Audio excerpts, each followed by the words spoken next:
They won't be able to get an exact replica. There isn't somebody who combines Klopp's tactics with his character and charisma, but there has been a fairly common thread with the names that have come up for Klopp's successor recently. And Feyenoord's Arne Slot is no exception. Now, if he is to sign with Liverpool, then both Manchester and Liverpool's Premier League clubs will be overrun with baldies, a huge step in the right direction for bald rights in this world. But more importantly, Liverpool will have signed one of the most talented young managers that there is available on the market. Well, somewhat available. His contract still runs out in June of 2026. He was heavily linked to Spurs last season, but as mentioned, he's now apparently the front runner for Liverpool, with the club apparently making an offer to Feyenoord already, which was rejected. Whatever the case or outcome, Arne Slot would indeed be a great fit at Liverpool. No Slot shaming to be found in this video. But who is he? Arne Slot is a former player, yes, and hold your breath when it comes to the position he played. Midfielder. Yes, you can exhale now. He is not a former striker, which is typically a bad sign for management. Typically. There are always exceptions, of course, but on average, former players who turn out to be solid managers were either defenders or midfielders. Klopp went from striker to defender, then became a manager, you know? But anyway, now that I've derailed that and caused some debate of what about this guy, I'm sure, so let's move back to Slot. He played at PEC Zwolle back when it was known as FC Zwolle, an OG of the Zwolle community, but earned a move to NAC Breda in 2002 after helping his Zwolle boys gain promotion to the Eredivisie. From there, Slot made a name for himself as a decent midfielder in the Netherlands. Nothing international call-up worthy, but a solid player. Slot even once said that as a coach, he wouldn't have picked himself as a player, but he was doing something right, as he would earn a move to Sparta Rotterdam in 2007, his first move to the city of Rotterdam, starting a long love affair with the city. He would eventually move back to Zwolle because, as the saying goes, once a Zwolle, always a Zwolle. And he helped them gain promotion back into the Eredivisie as well. Those two promotions from the second division up to the Eredivisie with Zwolle would be the only pieces of silverware of note in his career. When he retired in 2013, he would become one of the youth coaches at that very same club, but would move on to SC Cambuur as an assistant to first team coach Henk de Jong. Eventually, Slot would be called upon to take on the first team duties at SC Cambuur on an interim basis, but impressed so much that he was given the job on a permanent basis. The first big achievement of his managerial career was taking Cambuur from 14th to 3rd in the standings in the second division, unfortunately missing out on promotion. But in the Dutch Cup, the KNVB Cup, Cambuur made it all the way to the semi-finals and even knocked out Ajax. This, of course, got the attention of AZ Alkmaar, whom Slot joined as an assistant at first, but was promoted to first-team manager during the 2019-20 season. Just as he had at Cambuur, Slot took to first-team management at AZ brilliantly, like a duck to water. Unfortunately for him, the 2019-20 season was of course cancelled due to the COVID-19 pandemic and wasn't resumed in the summer as most leagues had. But at the time of halting it, Slot had AZ tied for first with Ajax, only behind them on goal difference. In the following season, however, things got weird for him. Slot was sacked by AZ in December of 2020 because he had already negotiated a deal to join Feyenoord in the following season and was accused of not putting his all into AZ's campaign. An unfortunate end to what had been, at that point, a great matchup between club and manager. But come the start of the 21-22 season, Slot took over at Feyenoord. In his first season with Feyenoord, the 21-22 season, Slot guided the club to the final of the UEFA Europa Conference League, the first ever final of that tournament in general, as it was a new competition at the time, and the first final in exactly 20 years for Feyenoord, going back to their 2002 UEFA Cup triumph. In fact, even making it to the round of 16 in any European competition will have been seen as an accomplishment, as Feyenoord hadn't done so for 2 decades as well. Unfortunately for them, Feyenoord would fall to Mourinho's Roma in the final, with Mourinho winning his 3rd kind of European club trophy, and Feyenoord finishing 3rd in the Eredivisie that season. That was Erik ten Hag's final season, with Ajax finishing top of the table and PSV in 2nd. However, in the next season, all would change as far as power dynamics in the Eredivisie. By the 14th match day, Feyenoord would take hold of first place and wouldn't let go, finishing 7 points clear of second place and 13 points ahead of their rivals Ajax. Not to mention, they would beat Ajax 3-2 at the Johan Cruyff Arena, symbolic of the changing of the guard in the Eredivisie. Ajax would get revenge over Feyenoord in the Cup semi-finals during that season, but this season, oh boy. 2023-24 saw Slot lead Feyenoord into the Champions League group stage for the first time since 2018, and they were dealt a challenging hand, sharing a group with Celtic, Lazio, and Atletico Madrid. They won a couple matches, they dominated play in many others, but were too loose at the back and dropped to the Europa League, where their bogey team, AS Roma, eliminated them, but this time in a shootout. However, where they fell in the Cup semi-finals last season, Feyenoord went on to win it this campaign, dispatching of the until recently undefeated PSV along the way. Speaking of which, while this Peter Bosz-led PSV super team has an unsurprising lead in the Eredivisie, having lost just once, Slot's Feyenoord is 9 points behind them with just 2 losses. If you go back one season, after the same amount of matches played, not a drastic fall off of any sort, simply just a case of a drastic improvement from PSV's side of things. So in his third season at Feyenoord, Slot has won 1 cup, 1 league, and made 1 European final. Not a bad haul.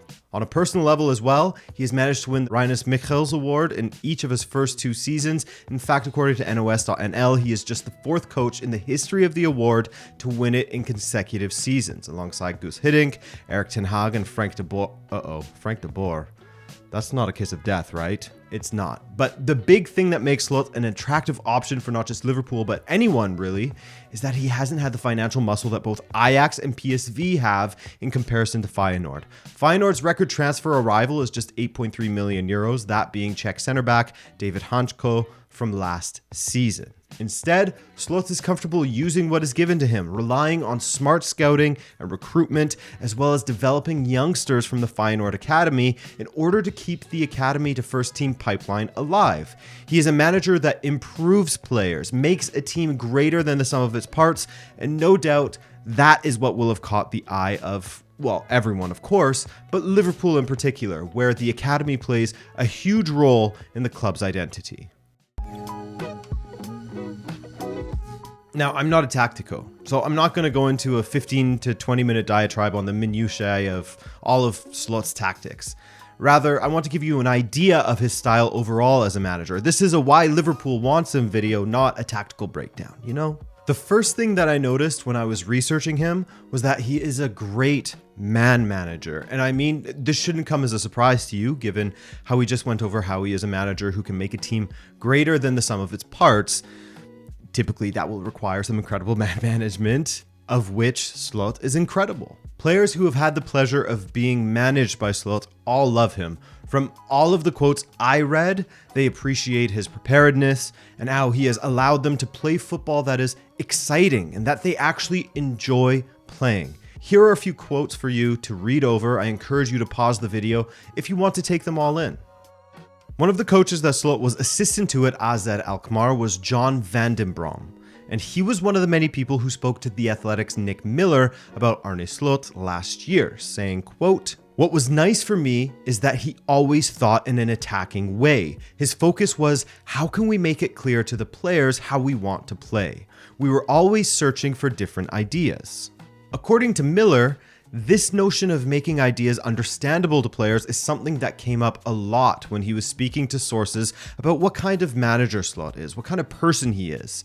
Communication is key because you can be the most brilliant manager in the world with the most revolutionary, mind-blowing tactics and ideas about the game to ever exist on this planet, but what good is that if your players can't comprehend them, if you can't get them across? If you can't effectively communicate those ideas in a way that is digestible. And by the way, all of my sources, as usual, are in the description of this video. I thought I'd just mention that quickly.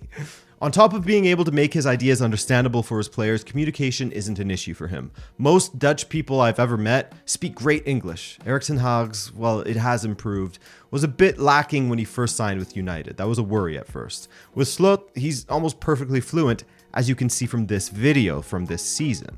I think you have credits for the way they played in the whole Champions League campaign, maybe apart from the one time that they were with 10 men against Atletico. So with his man management and communication abilities out of the way, you will have noticed in that quote from Van den Brom that he also noted Slot often thought of things in an attacking context. And that's the next aspect that has people excited, especially those who will be looking for a successor to Klopp's attacking football.